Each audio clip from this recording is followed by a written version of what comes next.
La Jolla Energy Conference. I'm Jeffrey Davidow. I'm here with Andrés Gluski, who's the Executive Vice President and Chief Operating Officer of AES Corporation, one of the world's largest electricity producers.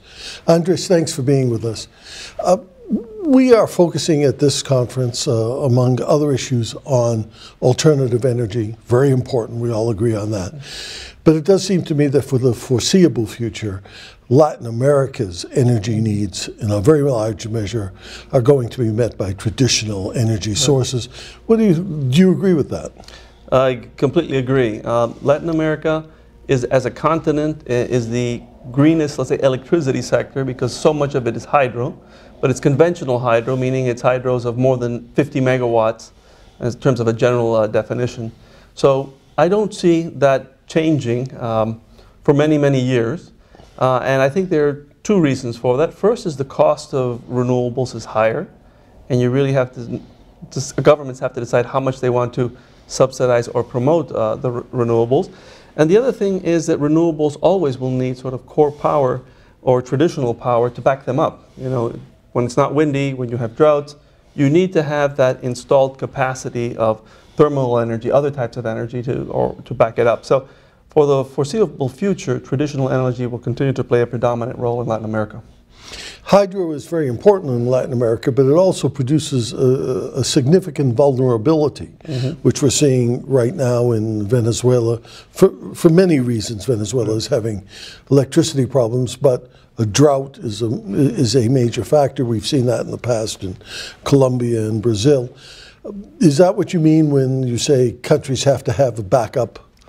Well, yeah, countries have to have a backup to hydro because you have weather phenomena. I mean, you may have countries that are big enough to be in different rain basins, but sometimes you do have the perfect storm. You know, Colombia in 1992, had severe rationing. You have rationing in Brazil in the year 1999, 2000, and you have that situation now in Venezuela. So there's no question that just having hydro and you have the perfect storm of El Nino, you need to have thermal power installed and ready to run. But I'd also say what's very important is how you manage your reservoirs. And because Colombia also had an El Nino this year, they have not had rationing because they had a very good program of, let's say, holding back on water and having the thermal plants run early on the process.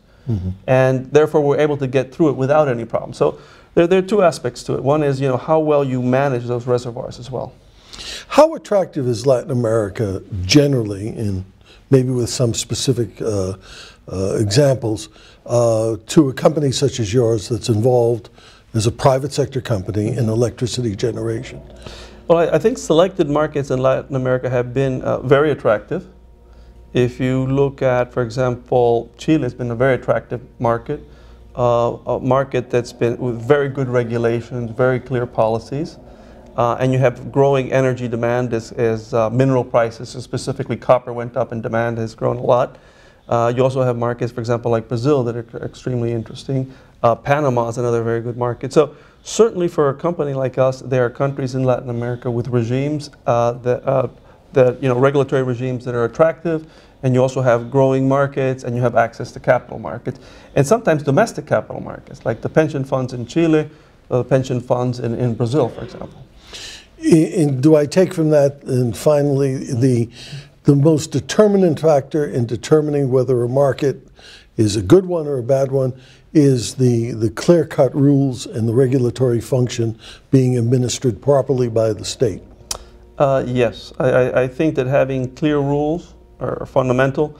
I would add to that sort of a good macroeconomic environment as well, because if you're in the electricity sector, it's very dependent on how well the country does. It's difficult to have a great business going in an economy that's facing, say, hyperinflation or facing other types of problems. So those are the two things, yes, having clear regulations in the sector and also having a healthy economy.